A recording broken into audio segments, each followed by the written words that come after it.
คนวันนี้เราจะมาคุยกันว่าด้วยเรื่องของโศกนาฏกรรมตะลุมพุกค่ะซึ่งเขาว่ากันว่านี่คือโศกนาฏกรรมที่เกิดจากพายุครั้งรุนแรงแทบจะที่สุดในประเทศไทยเลยนะคะสวัสดีค่ะวิจัยชาแนลพอยต์วิวค่ะเวลาที่พูดถึงคำว่าตะลุมพุกเนี่ยเชื่อว่าน้องๆเจเนอเรชันใหม่ๆอาจจะได้รู้สึกผูกพันอะไรกับคำนี้สักเท่าไหร่แต่ถ้าย้อนไปสักรุ่นวิวอย่างเงี้ยจะรู้สึกว่าเฮ้ยนี่มันเป็นชื่อหนังนะตอนนั้นเนี่ยมันมีหนังเล่าถึงเรื่องโศกนาฏกรรมตะลุมพุกเป็นอีเวนต์ใหญ่ของประเทศไทยเลยในขณะที่ถ้าเราไปถามเจเนอเรชันก่อนหน้าสักยุคคุณพ่อคุณแม่หรือว่าคุณปู่คุณย่าคุณตาคุณยายเนี่ยเขาอาจจะพูดได้เลยนะคะว่าเหตุการณ์ตะลุมพุกเนี่ยเป็นเหตุการณ์ที่น่ากลัวมากๆมันคือเหตุการณ์ที่มีพายุเข้าไทยแล้วมีคนตายเยอะมากๆหลักเป็นพันคนเลยซึ่งก็จะทำให้พวกเราเนี่ยสงสัยว่าเฮ้ยพายุในประเทศไทยเนี่ยมันรุนแรงได้ขนาดนั้นเลยเหรอเพราะว่าปกติเวลาที่เราพูดถึงพายุในไทยอย่างมากเราก็จะรู้สึกว่าก็ฝนตกหนักฝนตกเยอะฝนตกอย่างต่อเนื่องยาวนานใช้ชีวิตลำบากเรารู้สึกกันแค่นี้แต่สำหรับเหตุการณ์ตะลุมพุกมันไม่ใช่แบบนั้นค่ะมันเป็นพายุที่รุนแรงแล้วก็เป็นพายุที่ทำให้เกิดโศกนาฏกรรมครั้งใหญ่นะคะว่าแต่เหตุการณ์ในครั้งนั้นมันเกิดอะไรขึ้นมันเป็นยังไงและทำไมถึงเกิดความสูญเสียขนาดนั้นสุดท้ายแล้วไทยเคยเจอเหตุการณ์ที่รุนแรงกว่านี้หรือเปล่าวันนี้วิวเก็บรวบรวมมาเล่าให้ฟังแล้วค่ะถ้าพร้อมจะฟังกันแล้วก็ไปฟังกันเลยค่ะทำไมวิวถึงอยากให้ทุกคนที่ชอบประวัติศาสตร์ไปเที่ยวอียิปต์เป็นหนึ่งใน4อารยธรรมที่เก่าแก่ที่สุดของโลกแทบทุกอย่างมันอยู่คงสภาพเดิมสมบูรณ์มากๆเวลาที่เราเดินเข้าไปในโบราณสถานของอียิปต์เนี่ยเราจะรู้สึกเลยว่าตัวของเราอะเล็กขนาดไหนเราเป็นแค่จุดเล็กๆในประวัติศาสตร์ของมนุษยชาติอะไรที่เรารู้สึกว่าเก่ารู้สึกว่าโบราณรู้สึกว่าโอ้ยอันนี้นี่เก่ามากเลย100 ปีแล้วเวลาไปอียิปต์ทุกสิ่งทุกอย่างที่เราแตะที่เราสัมผัสมันคือหลักพันปีขึ้นพอกลับมาจากอียิปต์อะวิวบอกทุกคนเลยว่ามุมมองต่อโลกของเราเนี่ยมันจะเปลี่ยนไปหลงรักอียิปต์แน่นอนในระดับที่ทุกวันนี้วิวไปอียิปต์ปีละ3 รอบวิวยังไม่เบื่อทุกคนยังอยากไปเรื่อยๆและเรื่อยๆเลยนะคะใครที่ไม่แน่ใจว่าจะไปอียิปต์ยังไงพอยวิวออนทัวร์สนุกและได้สาระเปิดทัวร์อียิปต์ประจำนะคะและตอนนี้วิวเปิดเพิ่มอีกกลุ่มนึงแล้วเดินทางตอนต้นปี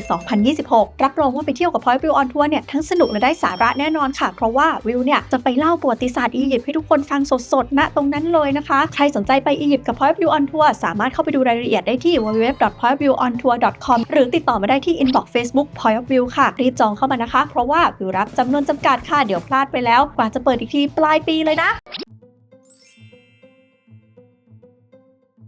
ก่อนอื่นที่นะคะวิวต้องบอกทุกคนก่อนค่ะว่าเวลาที่เราพูดถึงตะลุมพุกเนี่ยหลายๆคนจะเข้าใจผิดนะคะว่าตะลุมพุกเนี่ยเป็นชื่อของพายุแต่จริงๆแล้วไม่ใช่ค่ะตะลุมพุกเนี่ยนะคะเป็นชื่อบริเวณแหลมตะลุมพุกอำเภอปากพนังจังหวัดนครศรีธรรมราชซึ่งเป็นบริเวณที่ได้รับผลกระทบจากพายุลูกนี้มากที่สุดค่ะในขณะที่พายุลูกนี้เนี่ยนะคะมีชื่ออย่างเป็นทางการว่าพายุแฮร์เรียตซึ่งพายุแฮร์เรียตเนี่ยนะคะเป็นพายุที่ตอนที่มันแบบก่อให้เกิดความรุนแรงที่สุดในประเทศไทยเนี่ยมันเป็นพายุที่เข้าขั้นพายุโซนร้อนค่ะมันไม่ใช่ depression ที่ปกติประเทศไทยเราเจอกันบ่อยๆนะคะฟังถึงตรงนี้ขอพอสไว้ก่อนที่จะไปเล่าถึงเรื่องตะลุมพุกขอแวะไปเล่านิดนึงว่าเวลาที่เราได้ยินคำว่าอันนี้คือ depression อันนี้คือพายุโซนร้อนอันนี้คือไต้ฝุ่นมันแตกต่างกันยังไงพายุที่เราพูดถึงไปทั้งหมดเมื่อกี้เนี่ยนะคะมันจัดอยู่ในกลุ่มพายุเดียวกันค่ะคือสิ่งที่เรียกว่าพายุหมุนเขตร้อนชื่อภาษาอังกฤษของมันคือ tropical cyclone นะคะซึ่งก็จะหมายถึงพายุที่เกิดขึ้นบริเวณทะเลใกล้ๆกับเส้นศูนย์สูตรหรือว่าบริเวณเขตร้อนนะคะเช่นเกิดในมหาสมุทรอินเดียเกิดในทะเลแคริบเบียนทีนี้ประเด็นก็คือพายุหมุนเขตร้อนเนี่ยนะคะสามารถแบ่งความรุนแรงได้ออกเป็น3ระดับด้วยกันค่ะเริ่มจากระดับแรกเขาจะเรียกว่า depression เนี่ยนะคะคือพายุที่อาจจะไม่ได้รุนแรงอะไรมากขนาดนั้นคือมีความเร็วลมใกล้จุดศูนย์กลางเนี่ยไม่ถึง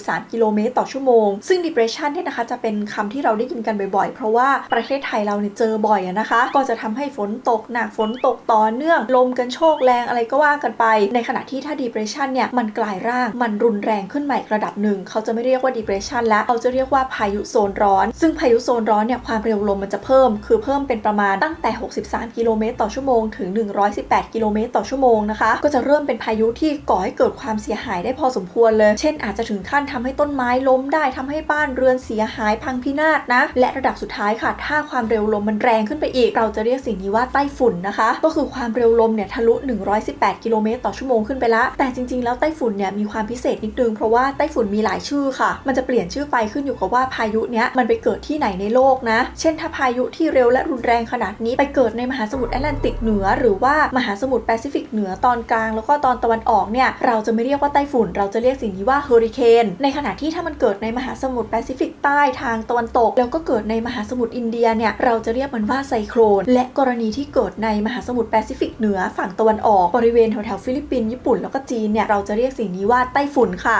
ดังนั้นนะคะเราจะไม่ได้ยินว่าพายุเฮอริเคนมาเกิดที่ญี่ปุ่นหรือเราจะไม่ได้ยินว่าไต้ฝุ่นไปเกิดที่อเมริกาคือมันเป็นพายุชนิดเดียวกันทุกคนแค่มันเกิดคนละที่เขาก็เลยเรียกชื่อต่างกันนะทีเนี้ยแล้วเรื่องตะลุมพุกล่ะย้อนกลับไปในปี 2505 นะคะหลายวันก่อนที่จะเกิดเหตุการณ์โศกนาฏกรรมที่ตะลุมพุกค่ะในวันที่ 15 ตุลาคมปี 2505 เนี่ยมีบันทึกเอาไว้ค่ะว่าที่นครศรีธรรมราชเนี่ยนะมีฝนตกอย่างต่อเนื่องตกเยอะมากๆตกยาวๆตั้งแต่ประมาณแบบวันที่ 15 ตุลาคมมาจนกระทั่งถึงวันที่ 24 ตุลาคมเลยค่ะซึ่งตอนนั้นน่ะคนภาคใต้เขาก็รู้สึกว่าก็เฉยๆไม่ได้มีอะไรก็ถ้าดูพยากรณ์อากาศก็จะรู้ว่ามีพายุ depression ชื่อว่า Harius เนี่ยกำลังมุ่งหน้าเข้ามาที่บริเวณภาคใต้ของประเทศไทยในขณะที่ชาวภาคใต้ก็จะรู้สึกว่าก็ปกติภาคใต้ของไทยก็ฝนตกตลอดอยู่แล้วถึงขั้นที่มีคำพูดที่คนเขาพูดติดปากกันไว้บอกว่าฝน8แดด4คือทั้ง1ปีเนี่ยฝนตกไปละ8เดือนมีแดดแค่4เดือนเท่านั้นนะคะหน้าหนาวนี่คือลืมไปได้เลยภาคใต้ไม่มีนะดังนั้นชาวใต้เนี่ยคุ้นเคยกันดีอยู่แล้วกับการที่ฝนตกเยอะขนาดนี้ก็เลยไม่ได้รู้สึกอะไรมากมายค่ะแต่ปรากฏว่ารอบนี้ไม่เหมือนเดิมเพราะว่าพอผ่านมาจนถึงวันที่ 24 ตุลาคมเนี่ยนะคะกรมอุตุนิยมวิทยาเนี่ยประกาศบอกว่าตอนนี้ depression ที่เราคุ้นเคยกันดีว่าเข้ามาที่ประเทศไทยบ่อยๆพาเอาฝนมาทำให้มีความชุ่มชื้นมีความแบบฝนตกหนักอะไรเนี่ยมันไม่ได้เป็น depression แล้วแต่มันทวีความรุนแรงขึ้นกลายเป็นพายุโซนร้อนเรียบร้อยแล้วพอผ่านไปอีก1 วันที่ 25 ตุลาคมเนี่ยพายุที่ว่าแรงแล้วมันก็ทวีความรุนแรงขึ้นอีกค่ะดังนั้นช่วงเวลา 4 โมงเย็นของวันที่ 25 ตุลาคมเนี่ยชาวบ้านเริ่มสังเกตแล้วว่าเฮ้ยฟ้ามันมืดผิดปกติ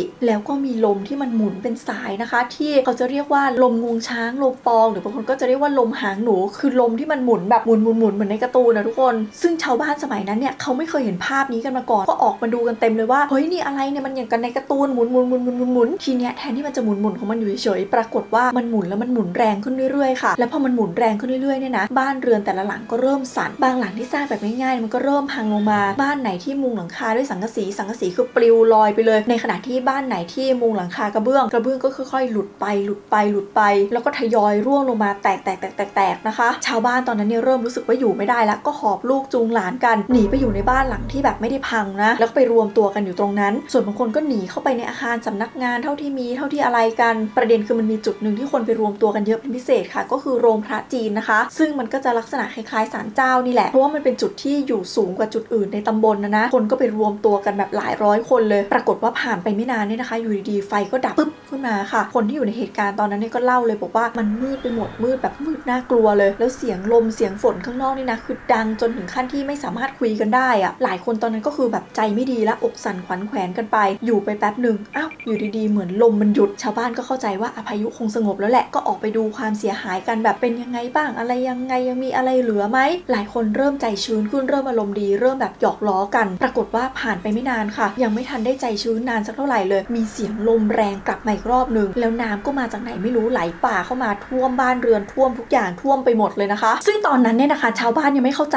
ค่ะว่าเกิดอะไรขึ้นแต่ว่าถ้าเราย้อนไปดูบันทึกของเหตุการณ์เนี่ยนะเอามาเทียบกับบันทึกของหน่วยงานเนี่ยนะคะมันน่าจะเป็นช่วงเวลาที่เกิดเหตุการณ์ที่เรียกว่า storm surge คือพายุเนี่ยมันพัดน้ำจากในทะเลนะคะขึ้นไปเป็นโดมน้ำแล้วเหมือนกับจังหวะมันได้เลยได้โดมน้ำเนี่ยมันก็ถล่มพรวดลงมาซึ่งมันไม่เหมือนสึนามินะคนละเรื่องกันเลยทีเนี้ยน้ำมันก็พัดลงมาพัดโดนคอกสัตว์แตกหมดไม่ว่าจะเป็นหมูเป็นไก่อะไรที่เลี้ยงไว้กับบ้านคือไปกับน้ำหมดบ้านหลายหลังเนี่ยนะคะก็ค่อยๆทยอยจมน้ำชาวบ้านก็พยายามรีบหอบของวิ่งหนีน้ำใครที่มีเรือก็พยายามจะหนีไปอยู่บนเรือแล้วน้ำมันก็สูงขึ้นเรื่อยๆแบบเร็วมากๆนะคะจนท่วมมิดหลังคาบ้านเลยหลายๆคนเห็นต้นไม้ก็ปีนไปเกาะยอดไม้ตรงไหนที่น้ำมันไม่ได้ท่วมถึงแบบคนพออยู่ได้ก็ไปอยู่กันอัดกันเพื่อพยายามจะให้ตัวเองรอดชีวิตซึ่งช่วงนั้นเป็นช่วงที่คนลอยตามน้ำไปเยอะมากหลายครอบครัวก็คือมีทั้งที่แบบเกาะไม่อยู่แล้วก็มีทั้งที่ไปหนีหลบอยู่ในตึกในอาคารแล้วทั้งอาคารก็คือไปทั้งอาคารเลยหลังจากชั่วโมงวิกฤตนั้นผ่านไปเนี่ยนะคะพายุมันก็ลดความเร็วลงค่ะกลับมาเป็น depression เหมือนเดิมแล้วก็เคลื่อนตัวออกจากนครศรีธรรมราชไ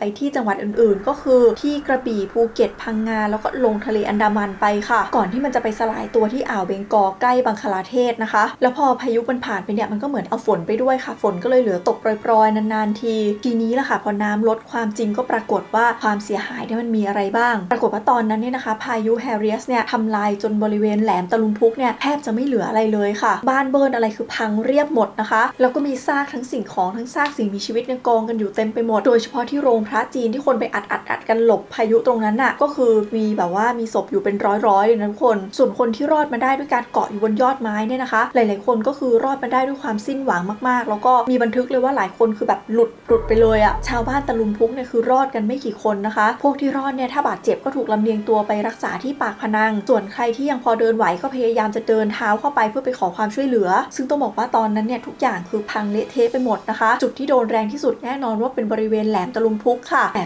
รอบๆก็ไม่ได้แปลว่ารอดนะอย่างที่ตำบลละอายอำเภอฉวางพายุเนี่ยพัดเอาดินจากภูเขาไปถมไร่ถมนาชาวบ้านประมาณ300ไร่500ไร่อะไรคือถมจนไม่รู้เลยว่าตรงนั้นเคยเป็นไร่เป็นสวนเป็นอะไรมาก่อนส่วนที่อำเภอศรีชนเนี่ยนะคะเขาบอกว่าลมแรงถึงขนาดที่ว่ามันพัดเอาต้นหมากกับต้นมะพร้าวอ่ะพันกันแบบเป็นเกลียวเลยแล้วพายุรอบนี้ทำให้เกิดความเสียหายเยอะมากนะคะเพราะอย่างที่บอกเลยว่ามันไม่ได้เข้าแค่ที่ตะลุมพุกที่เดียวคือตะลุมพุกเนี่ยโดนหนักสุดแต่จริงๆแล้วมันส่งผลกระทบไป12จังหวัดภาคใต้เลยนะดังนั้นแน่นอนแหละที่ตะลุมพุกคือราบเป็นหน้ากลองเหมือนกับที่วิวเล่าไปคนก็พยายามรีบจัดการทุกอย่างให้เร็วที่สุดก็เท่าที่ทำได้ตามมีตามเกิดไปตอนนั้นนะคะส่วนความเสียหายโดยรวมเนี่ยนะก็คือมีผู้เสียชีวิตมากกว่า900รายมีผู้สูญหายประมาณแบบ140รายบาดเจ็บสาหัส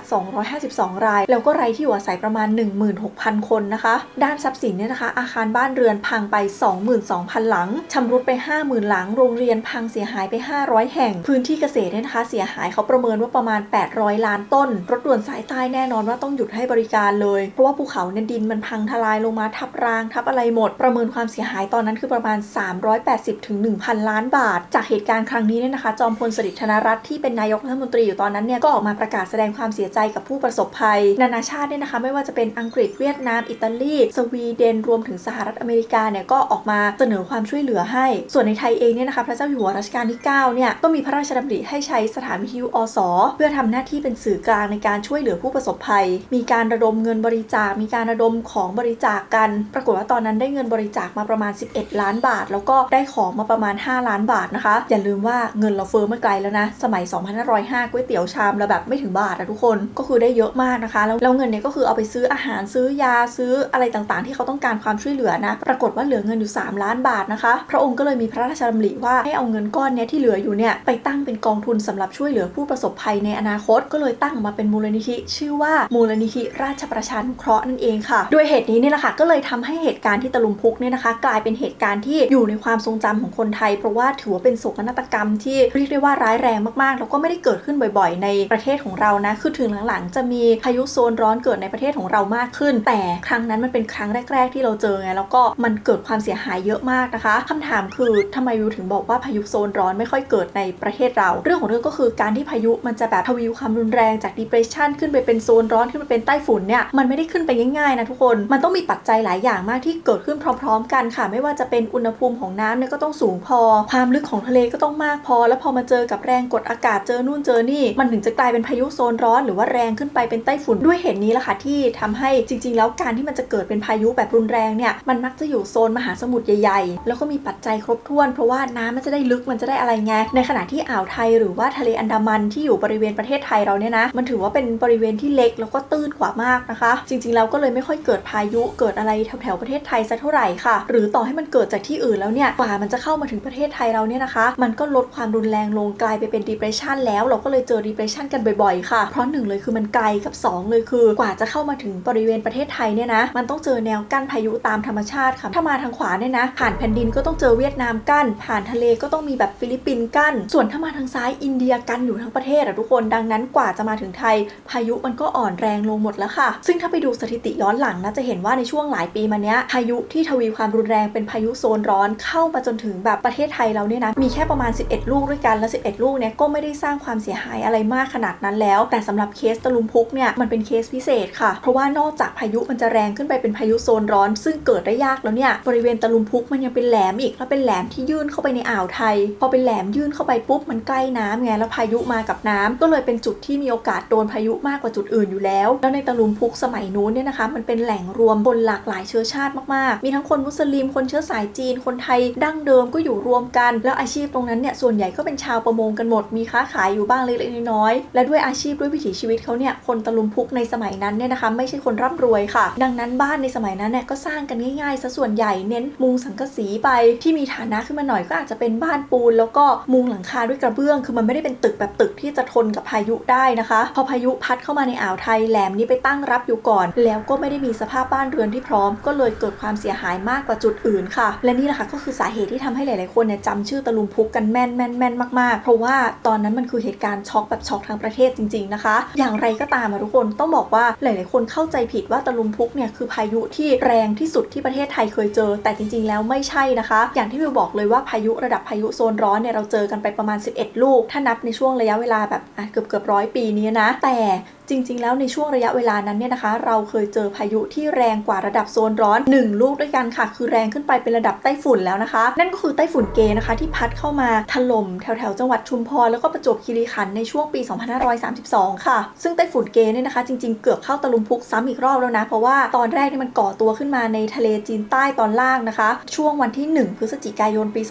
2532 ค่ะก่อนที่มันจะเข้าสู่อ่าวไทยแล้วก็เพิ่มความเร็วนะคะจากเดิมที่เป็น depression เนี่ยเพิ่มความเร็วเป็นพายุโซนร้อนเคลื่อนมาทางนราธิวาสแล้วก็เปลี่ยนทิศพึบเล็งไปที่ตะลุมพุกพร้อมกับเร่งความเร็วขึ้นด้วยปรากฏว่าข้ามมาวันที่ 4 พฤศจิกายนค่ะพายุเกที่เป็นพายุโซนร้อนเนี่ยก็เพิ่มความเร็วอีกครั้งแล้วก็เปลี่ยนทิศอีกรอบเข้าไปที่จังหวัดชุมพรกับจังหวัดประจวบคีรีขันธ์ตอนนั้นเนี่ยนะคะความเร็วลมคือประมาณ185 กิโลเมตรต่อชั่วโมงคือเร็วมากพายุไต้ฝุ่นเกลูกนี้ถือว่าเป็นพายุที่มีความเร็วลมสูงที่สุดที่เคยพัดผ่านแหลมมาลายูเลยนะและตอนนั้นมันก็เข้าอีรอบเดิมเลยค่ะคือทำให้เกิดน้ำท่วมฉับพลันสูงประมาณ 1.8 เมตรส่วนจังหวัดอื่นๆรอบๆเนี่ยนะคะไม่ว่าจะเป็นกระบี่สงขลาปัตตานียะลาแล้วก็นราธิวาสเนี่ยก็เจอฝนตกหนักหมดหลังจากพายุถล่มอยู่ประมาณ3 ชั่วโมงมันก็เคลื่อนไปต่อที่อ่าวเบงกอลทำให้ฝั่งไทยในสงบขึ้นแต่ไอ้เจ้าพายุไต้ฝุ่นเกเนี่ยนะพอเข้าไปที่อ่าวเบงกอลปุ๊บมันกลายไปเป็นซุปเปอร์ไทฟูนนะทุกคนคือมันเพิ่มความเร็วลมอีกนะคะสรุปก็คือต้องบอกว่าเป็นพายุลูกที่แรงมากๆเลยแล้วถ้านับในไทยแล้วเนี่ยนะความเสียหายก็คือโหดเหมือนกันมีคนสูญหายประมาณ400 คนและกระทรวงมหาดไทยก็ประเมินว่าน่าจะมีผู้เสียชีวิตประมาณ529 คนมีเรือขุดเจาะก๊าซธรรมชาติที่มีลูกเรือประมาณ97 คนเนี่ยก็จมไปเลยมีคนได้รับความเดือดร้อนจากเหตุการณ์ครั้งนี้ประมาณ 150,000 คนบ้านอาคารเสาไฟต่างๆคือพังยับส่วนพื้นที่การเกษตรไม่ต้องพูดถึงเละนะคะเสียหายไปประมาณ1,100,000 ไร่คิดมูลค่าที่เสียหายไปเนี่ยประมาณ 7,453 ล้านบาทค่ะจริงๆพายุไต้ฝุ่นเกเนี่ยก็นับว่าเป็นภัยธรรมชาติที่ร้ายแรงมากๆครั้งหนึ่งในประเทศไทยแต่พอดีเราเคยเจอเหตุการณ์ที่ตะลุมพุกมาก่อนแล้วไงดังนั้นมันก็เลยอาจจะไม่ได้ดังเท่าเคสที่ตะลุมพุกนะคะแล้วตะลุมพุกเป็นหนังด้วยคนก็เลยรู้จักมากกว่าแต่ถ้าถามว่ารอบไหนแรงกว่าจริงๆพายุไต้ฝุ่นเกเนี่ยแรงกว่าค่ะแล้วเพราะว่าเหตุการณ์เรือล่มจากพายุไต้ฝุ่นเกนี่แหละที่ทำให้ไทยเรารู้สึกว่าไม่ได้แล้วทุกวันนี้เราไม่ได้มีอะไรที่พร้อมเอาไว้รับมือกับไต้ฝุ่นเลยคือเรือที่เรามีเนี่ยไม่แข็งแรงพอที่จะต้านไต้ฝุ่นได้นะคะก็เลยนำไปสู่การที่เราต้องซื้อเรือเพิ่มค่ะเป็นเรือที่สามารถต้านแรงไต้ฝุ่นได้เพื่อจะวิ่งไปช่วยเหลือไปอะไรนั่นก็คือเรือหลวงจักรีนฤเบศรนะคะซึ่งเรือลำนี้ก็จะเป็นเรือที่ทันสมัยมากๆในยุคนั้นเพราะว่า1เลยคือต้านแรงไต้ฝุ่นได้แข็งแรงมากแล้วก็ยังเป็นเรือที่สามารถจอดเฮลิคอปเตอร์บนเรือได้ดังนั้นสามารถทำภารกิจทั้งลาดตระเวนแล้วก็ช่วยเหลือคนทั้งบนบกแล้วก็ในน้ำได้สบายมากๆค่ะและทั้งหมดนี้นะคะก็คือเรื่องราวที่วิวเก็บมาเล่าให้ทุกคนฟังในวันนี้ค่ะก็หวังว่าทุกคนจะชอบกันนะคะถ้าใครชื่นชอบคลิปนี้อย่าลืมกดไลค์เป็นกำลังใจให้วิวแล้วก็กดแชร์เพื่อชวนเพื่อนๆมาดูด้วยกันค่ะแล้วพบกันใหม่โอกาสหน้านะคะทุกคนบ๊ายบายสวัสดีค่ะหลายๆคนอาจจะสังเกตนะว่าด้วยความแบบโลกร้อนด้วยอะไรทำให้เรามีโอกาสเจอพายุมากขึ้นทุกวันนะคะจากแต่ก่อนประเทศไทยเรานี่มีแต่แบบ depression เราแทบจะไม่เคยเจอพายุโซนร้อนเลยหลังๆก็เจอมากขึ้นดังนั้นจริงๆแล้วมันมีวิธีเตรียมตัวอยู่นะว่าเฮ้ยเราต้องเตรียมตัวยังไงบ้างโดยที่เรายังไม่รู้เลยว่ามีพายุมาเนี่ยแต่ว่าวันนึงมันอาจจะมาก็ได้เขาบอกว่าวิธีเตรียมตัวเนี่ยนะคะคือ1เลยสำรวจรอบบ้านเราก่อนว่ามีอะไรที่ถ้าพายุมามันจะหักจะโค่นจะล้มใส่บ้านเราไหมไม่ว่าจะเป็นกิ่งไม้ต้นไม้เสาไฟหรือว่าป้ายโฆษณาเนี่ยนะก็ต้องเช็คให้มันแข็งแรงอยู่ตลอดเวลานะคะเกิดอะไรขึ้นมันจะได้ไม่พังใส่บ้านเราคือต่อให้ไม่มีพายุเกิดมีแบบแผ่นดินไหวอะไรมันก็ไม่ควรจะพังใส่บ้านเราด้วยกับ2เลยคือตรวจสอบเอาไว้ก่อนว่าบ้านเราเนี่ยมีจุดร้าวจุดอะไรเสี่ยงถล่มไหมถ้าเมื่อไหร่ที่เกิดพายุถ้าบ้านเราแข็งแรงพออยู่ในบ้านนะคะแต่ถ้าบ้านเราแข็งแรงไม่พอค่อยหนีไปอยู่ที่อื่นที่มันแบบแข็งแรงกว่าและถ้าไม่จำเป็นจริงๆไม่ควรออกนอกบ้านในช่วงเวลาที่มันเกิดพายุค่ะไม่ควรแบบขับรถหนีหรืออะไรเพราะว่าในระหว่างที่เราอยู่นอกบ้านเนี่ยมันไม่ใช่แค่เสี่ยงว่าเราจะโดนลมพัดไปหรืออะไรไปแต่มันเสี่ยงว่าลมเนี่ยอาจจะพัดอย่างอื่นมากระแทกเราก็ได้นะคะบาดเจ็บง่ายๆเลยและสุดท้ายค่ะสิ่งที่ต้องเตรียมไว้สำหรับภัยธรรมชาติต่างๆเนี่ยไม่ว่าจะเป็นพายุเองหรือว่าแผ่นดินไหวเองเนี่ยนะคะก็คือเตรียมตัวให้พร้อมเตรียมสิ่งของจำเป็นไว้ใกล้มือนะคะไม่ว่าจะเป็นร่มเสื้อ ร์กันฝนไฟฉายยารักษาโรคน้ำดื่มแล้วก็อาหารแห้งค่ะรวมถึงชาร์จโทรศัพท์แล้วก็เตรียมอุปกรณ์สื่อสารให้พร้อมนะคะถ้าเกิดอะไรฉุกเฉินจะได้ติดต่อสื่อสารกับคนอื่นได้ค่ะวันนี้ลาไปก่อนแล้วกันนะคะทุกคนบ๊ายบายสวัสดีค่ะ